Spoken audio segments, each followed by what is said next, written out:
If you don't know who we are, we offer leadership and behavioural change products and services to multinational companies, large public sector organisations and SMEs within the UK and globally. I'm Laura Bradshaw. And I'm Eleanor Boniface. And we will be your hosts for the upcoming podcast, where we will bring voices of these experts to you directly to give you insightful and innovative updates on all aspects of the world of people and organisational development. Welcome back, everyone. And this is our final series on this topic. I feel like I'm officially dreaming about rapid evolution. Zara, for anyone who's listening to our podcast series for the first time, could you just briefly recap on what rapid evolution is? Yep, okay. So rapid evolution is about how organisations can keep up with the pace of change and even stay ahead of the curve as well. By making change not just something that they do occasionally, but something that becomes who they are and how they operate. So really becomes a mindset and an approach which balances the key change or growth tensions that we've identified from our research. Going back a bit, and when you say these businesses and these organisations, is this specific to a particular industry or is this applicable across the border? Sure. So the overarching tension is fix the vision, flex the journey.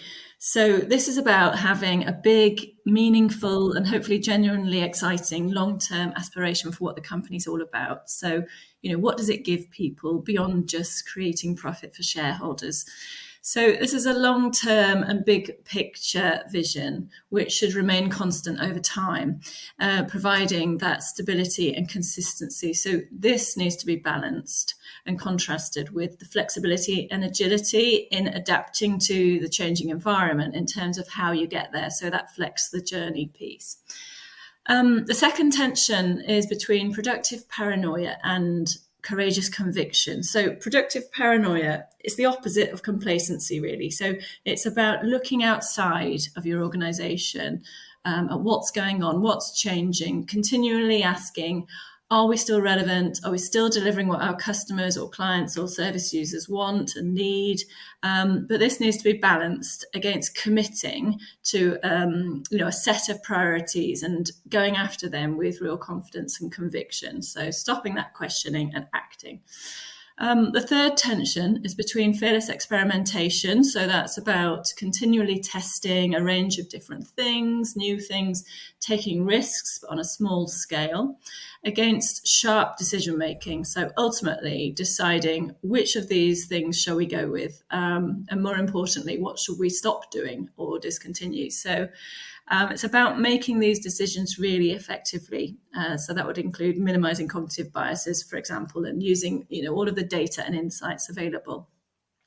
So the fourth tension is between enlightened empathy and leap of faith. So enlightened empathy, it's about really understanding your key stakeholders, both internally and externally. So part of that's about being data-driven, having good customer and employee data. But it's also about going beyond the data to really understand what's going on for those people, putting yourself in their shoes to, taking you past just understanding, but to really empathizing with them.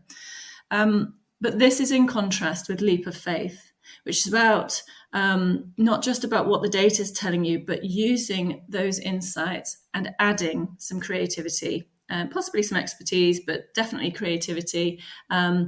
And trust in predicting what people might want in future, whether that's your, customers or employees. So in terms of customers, for example, it's about having the faith to launch a new product that people don't necessarily know they want yet. So, like Steve Jobs at Apple was great at doing this. And with internal stakeholders, so employees, this is about having belief in potential, for example. So taking risks on people, supporting them to grow with the organization. And then the fifth final tension is about creating diverse communities, but balancing this against unified alignment. So the diversity comes from in nature, where diversity is really critical to rapid evolution. So it's a bit like having a really good Swiss Army knife in your pocket. So you've got that range of tools. It might be different capabilities, approaches, viewpoints, which having that within your organization makes you really well prepared to adapt and change to the challenges ahead, because obviously we don't necessarily know what they might be. But this diversity needs to be underpinned and sort of balanced with a foundation of unity, alignment around the key things that are really critical to the organisation's success, where everybody is aligned around these things, so that we're all moving forward in the same direction on these critical foundations or principles. I love hearing it every time you talk about it. I find it so interesting. But thank you, that was really helpful. So today's podcast, we wanted to talk to you about the role of organisational culture in all of this. So what role does culture play in rapid evolution? Does it help or hinder it? Okay, good question. So I think I'd say, like anything, culture is never really inherently bad or good. But the key thing is to think about whether our culture is it helping or is it hindering, as you said? Is it getting in the way of what we're trying to achieve? So it's about alignment with our strategy, what we're trying to achieve. So with rapid evolution, culture will be pulling people in an organisation more towards one side of each of the tensions than the other. So, for example, a culture that rewards, a pacey, short-term results or safe outcomes type of environment that's not about making mistakes is likely to see very little in terms of that fearless experimentation going on. So, for instance, people might, in that sort of a culture, be more likely to hang on to existing products and services, or even just, courses of action for too long. Before realizing that they're not working. And that was something that came out of the research as being really critical, hanging on to things for too long, because obviously that's kind of out of kilter with what's going on in the external environment, which is changing so fast. Or it might be a culture that values agreement and harmony, and therefore sort of lacks that diversity, that difference of opinion, that provides that agility that's needed for rapid evolution. So I think I'd say the key thing is about being aware of the ways in which your culture may be pulling people in a certain direction. It may be holding you in a particular position or helping you, making you stuck, and to think about whether that's helpful or not. And if it's not helpful, for instance, if it's really holding you sort of towards one of the tensions and not allowing that flex between the tensions enough, then putting some steps in place to address that.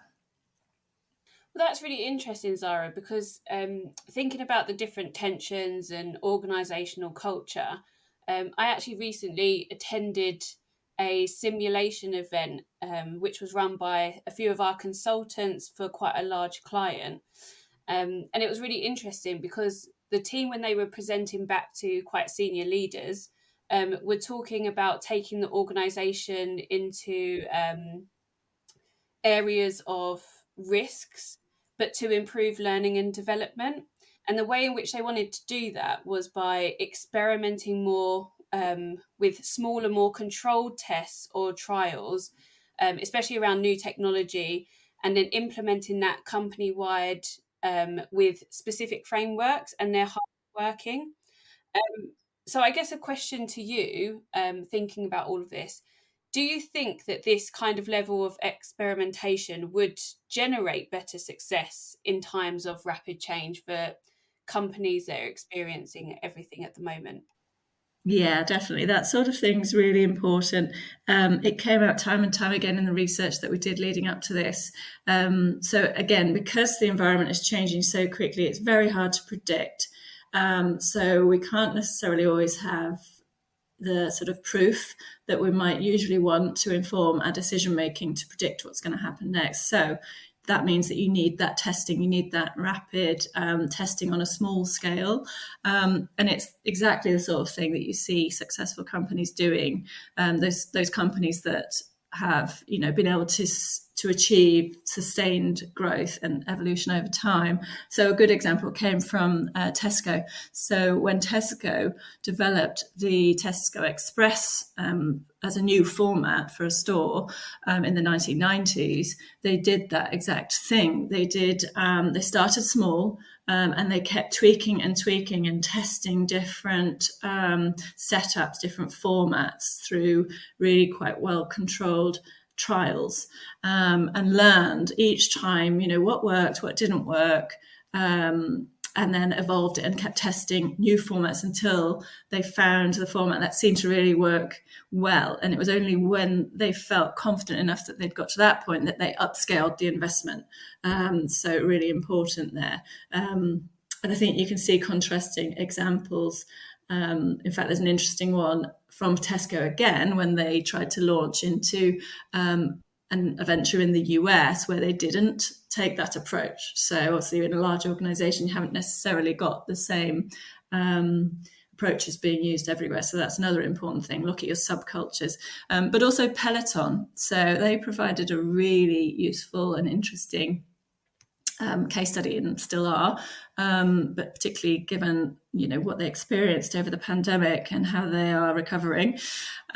So Peloton were really criticised for rushing to invest really heavily in manufacturing and the sort of a massive logistical footprint, because obviously they had a huge surge in demand over the pandemic, and they tried to address that and speed up delivery times by making that huge investment in ops and their manufacturing in-house. But it really didn't go very well for them, and obviously you can see what happened to the share price, completely dived. And then a few years later they had to announce that they will no longer be manufacturing their own kit hardware, instead decided to outsource this, no doubt at a huge expense and wasted resource. So yeah, that testing, experimentation on a small scale before upscaling, because obviously if you want to grow you need to upscale at some stage, but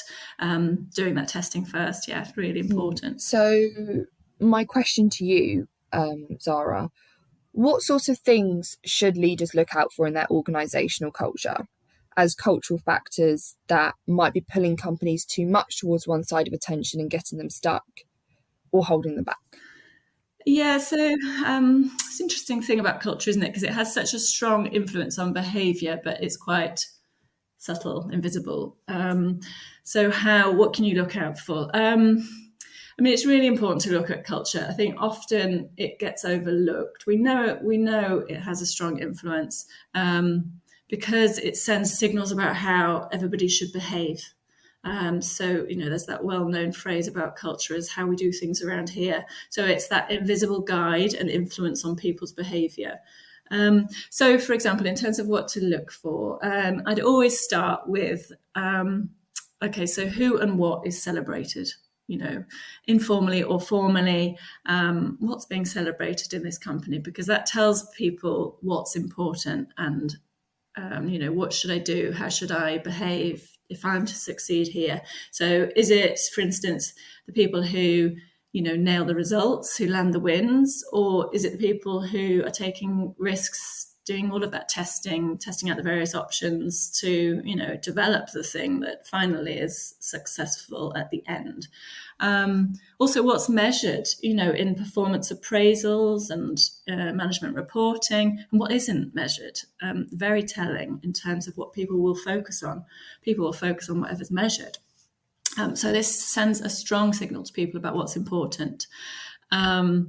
And people will tend to ignore what's not measured, just logically. It makes sense. If I'm measured on these things, then I'm going to pay attention to those and put most of my effort on these. So, for example, are people measured by how many different things they've tried and tested in terms of that risk-taking again, in terms of trying to achieve a goal, or just on whether or not they were successful? Same goes for what's rewarded as well, both in terms of pay and, bonus, but also the, non-financial reward, praise, promotion. Are you promoted for... in terms of that diversity point, are you promoted for having the same views as those, at the top or with more power, or are people promoted who have different views, who challenge, who do things differently and stand out? So that's really important. I mean, promotions are really important in terms of culture, because they signal not only do they signal what's important to a particular organisation, but also, of course, the people who get promoted will then become the people who influence decisions and, control resources and have strong influence. So not only is it sending a signal to people about what's important, but those people will then, as I said, be the people who then have that influence. So in keeping with this, also, what does the company listen to? What's acted on? What's ignored or overlooked? This will also send strong signals about what's valued and not valued, and how you should behave in a particular culture. And it even goes down to onboarding. When a new person joins that company, what's covered in that? What isn't covered in that? This really sets the tone about what's important and how to operate in that environment. So if you ever want to change your culture, you need to start there. Try to get newcomers who have just joined the organisation behaving in, the ways that you want to move towards. So what else? Also, cues. Cues have a strong impact on behaviour. So what are the common little cues that exist around the organisation? It's often seen in rituals, in other words, for instance, meetings.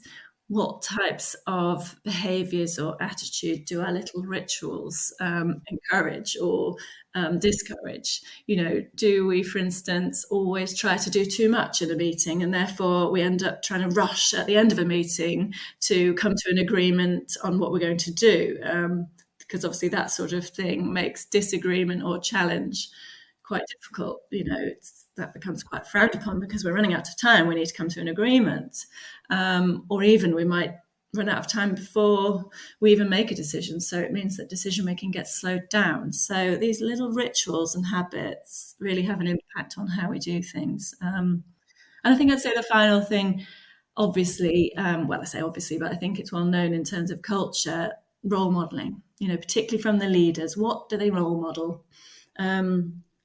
Lots of how we learn to behave in a particular organisation comes from that social learning, looking at others, behaving how they behave, especially leaders, because obviously they're more visible, and we assume that they are doing the right thing. In other words, if I do what they've done, then I should succeed here and progress. So how leaders act has a really strong influence on everyone's behaviour and on a particular culture as well. Absolutely, Zara. It's really interesting to learn more about how culture affects organisational change, because it doesn't always seem like a top priority. So if the research is showing this, then it's good to highlight that it's not just for leaders, but everybody who can be a part of change. I also think it's important to highlight that culture is a really powerful force because it influences the behaviour of individuals within an organisation. And on top of this, an important aspect of culture is who and what is celebrated. So does the organisation primarily recognise those who achieve the immediate wins? Or does it also value and appreciate those individuals who do take those risks and explore various options that could lead to the future success of that organisation? So if we think more about if organisational culture is slowing you down, then we should really consider that this distinction in celebration sends a clear message about the desired behaviours, and it also encourages employees to align their actions accordingly. So on that note, we hope you've enjoyed the final episode of the series on rapid evolution. We'd like to say a huge thank you to Zara for taking the time to speak to us on such an important topic, and also to all of you out there listening. Thank you for listening to our podcast, New Ways, New Habits. If you enjoyed listening and want to know more about Zara's research into rapid evolution, then we have a free ebook available which can be found on our website www.t-3.com, as well as updates on our LinkedIn page. To find out the release date, follow us on LinkedIn, and you can find all future podcasts on Spotify, SoundCloud, and Apple. We really are the whole package. And it wouldn't be right without saying, don't forget to provoke, plant, and practice these new ways and new habits.